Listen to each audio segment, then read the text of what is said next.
25শে June Padma সেতু উদ্বোধন করেন বঙ্গবন্ধু কন্যা প্রধানমন্ত্রী শেখ হাসিনা। এরপর থেকেই দেশের দক্ষিণাঞ্চলে স্পষ্ট হতে থাকে যোগাযোগ ক্ষেত্রের বৈপ্লবিক পরিবর্তন। সে ধারাবাহিকতায় এবার মোংলা বন্দর দিয়ে বৃহস্পতিবার থেকে শুরু হলো গার্মেন্টস পণ্য রপ্তানি কার্যক্রম। আর বন্দর কর্তৃপক্ষ বলছে এর মধ্য দিয়েই শুরু হলো পদ্মা সেতুর সুফল প্রাপ্তির নবযুগের সূচনা। পদ্মা সেতুর কল্যাণে মোংলা বন্দর দিয়ে বাংলাদেশি পণ্য বিদেশে রপ্তানি শুরু হয়েছে। এর আগে চলতি বছরের 25শে জুন প্রধানমন্ত্রী শেখ হাসিনা পদ্মা সেতুর উদ্বোধন করেন। 26শে জুন থেকে শুরু হয় যানবাহন চলাচল। এতে করে দক্ষিণবঙ্গের প্রতিটি জেলায় এসেছে পরিবহন ও যোগাযোগ খাতে বৈপ্লবিক পরিবর্তন। আর সম্ভাবনাময় এ পরিবর্তনে যে কয়টি প্রতিষ্ঠানের কার্যক্রম অভূতপূর্ব বৃদ্ধি পাচ্ছে তার মধ্যে মোংলা বন্দর অন্যতম। ইতোমধ্যে পদ্মা সেতু হয়ে ঢাকার বিভিন্ন কারখানার গার্মেন্টস পণ্যবাহী কন্টেইনার মোংলায় পৌঁছেছে। এসব পণ্য যাচ্ছে পোল্যান্ডে। মোংলা বন্দর দিয়ে গার্মেন্টস পণ্য রপ্তানিতে এরই মধ্যে মিলেছে ব্যাপক সাড়া। আমরা গার্মেন্টস পণ্য এখান থেকে রপ্তানি করার জন্য মোংলা বন্দর থেকে আমরা অনেক বেশি পরিমাণে সাড়া পাচ্ছি। তারই ফলশ্রুতিতে এই জাহাজটি লক্ষ্য করে আপনার 11টি 40 ফিট কন্টেইনার স্টাফিং করা হয়েছে গার্মেন্টস।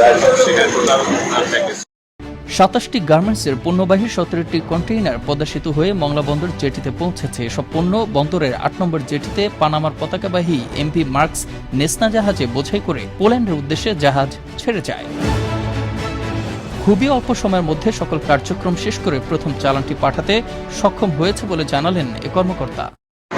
আপনারা ইতিমধ্যে অবগত হয়েছেন যে পদ্মা ব্রিজ চালু হওয়ার পর মোংলা বন্দরের মাধ্যমে ঢাকা কিন্তু যে সমস্ত গার্মেন্টস পণ্য তা এ বন্দরকে রপ্তানি করার বিষয়ে সংশ্লিষ্ট রপ্তানিকারক এবং বিভিন্ন শিপিংয়ের এরা আগ্রহ প্রকাশ করেছে এবং তাদের ডিজায়ার প্রত্যাশা অনুযায়ী আমরা দ্রুততম সময়ের মধ্যে তার কন্টেইনার স্টাফিং করতে সক্ষম হয়েছি।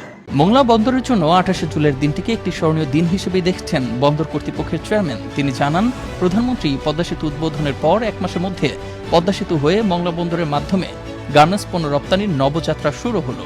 পদ্মা ব্রিজ উদ্বোধনের পর এই প্রথম মোংলা বন্দর দিয়ে আমাদের গার্মেন্টস সামগ্রী সরাসরি মোংলা বন্দর থেকে বিদেশে যাত্রা করছে। আপনারা জেনে খুশি হবেন যে পদ্মা ব্রিজ উদ্বোধনের পরে মোংলা বন্দর হচ্ছে এখন সবচেয়ে নিকটতম বন্দর ঢাকা থেকে। ইতিমধ্যে অনেক আমদানি রপ্তানিকারকরা মোংলা বন্দর ব্যবহারের আগ্রহ প্রকাশ করেছে। আর প্রতিফলন আজকে আপনারা দেখতে পাচ্ছেন।